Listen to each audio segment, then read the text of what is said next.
What derealisation feels like to me. At the moment, current symptoms feel like time's passing by so quick that I'll get up on a morning within minutes of sitting down, say at 8 o'clock in the morning, within a blink of an eye, it's time to go to bed. And not like I've fallen asleep or anything, I've just sat. Can't really say I've sat and watched the television because the television's been on, or I've been in the mid, like doing something, and the time's just gone. One of the other symptoms that I experience is I feel like my body doesn't belong to us. My legs, my hands, my arms. What it feels like to me is it's sort of like my legs I feel a bit like jelly, but they're not in sync with reality. It's like they're moving at a different rate of time than the normal speed of time. I know that probably doesn't make sense to anyone, but it's really hard to explain. The inside of my body just feels like it's constantly like in vibration mode. Like when your washer's on a final spin, say if you're standing in the kitchen and the floor is vibrating because of the washer, my insides just feel like that all the time. Like I feel like I'm shaking, but you physically can't see it. Others haven't noticed it. It's just me inside. When I look in the mirror, one day I can look and think, yeah, I look okay, and then the next day I can look and I go, who's that? I just don't recognise myself, because it's like I'm not there. There's a person there, but I don't recognise them. It's scary. I can get up and go think, right, I'm gonna go make a cup of tea. And while I'm standing making a cup of tea, my hands just don't look real. It's like they're in slow motion, but they're not. They're making a cup of tea as normal, but everything's slow motion.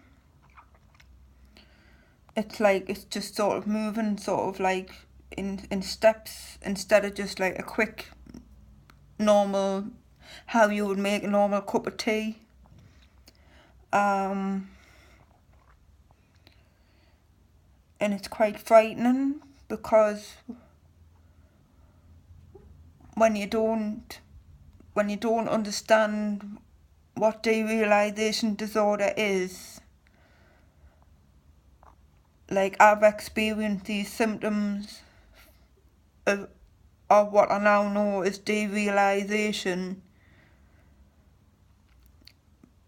because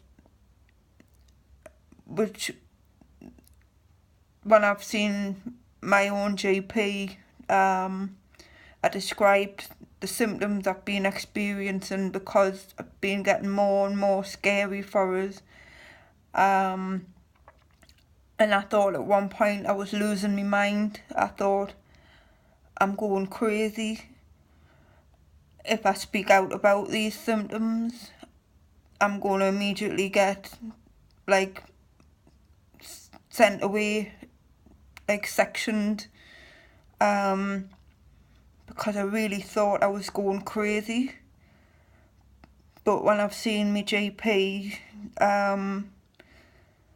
she's described, she said from the symptoms that I've described is the symptoms of derealisation disorder, which is linked to post-traumatic stress disorder. And I've gone through a lot of trauma in the last year, and it's hardly surprising that I'm experiencing PTSD, which is post-traumatic stress disorder, and derealisation disorder, because it's my body and my brain's way of reacting to the trauma that I've experienced.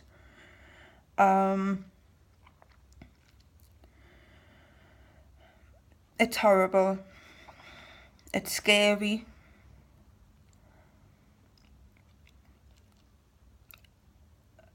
And it's lonely, because if you're frightened to talk to people, because you feel unless they've experienced it themselves, or they're good family and friends to you,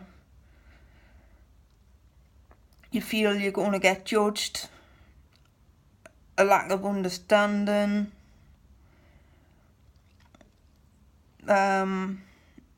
not empathic or sympathetic to what you're experiencing.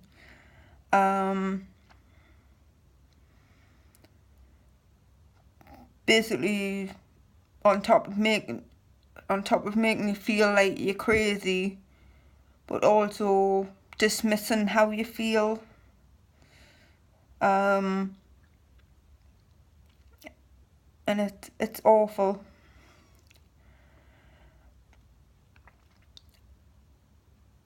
I'm already on the autism spectrum. I was diagnosed when I was 31. And a lot of people doubted that diagnosis, still do, even though I have it in writing, in black and white, from a clinical psychologist, that I am autistic. There's still several people out there who doubt that diagnosis, and it's hard enough dealing with being autistic without dealing with PTSD and derealisation disorder on top of all of that.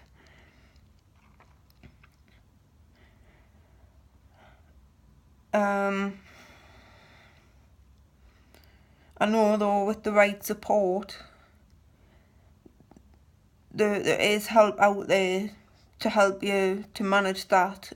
Talking therapies and medication, I've been told, is the best option. I do a lot of self-help, a lot of mindfulness, to try and help whenever those moments of derealisation get quite severe. And it's about managing during those times, because hopefully those episodes won't last as long, they'll not get as severe, and there'll come a time where they'll not be significant, or they'll go away. I'm hoping it will go away with the right help and support.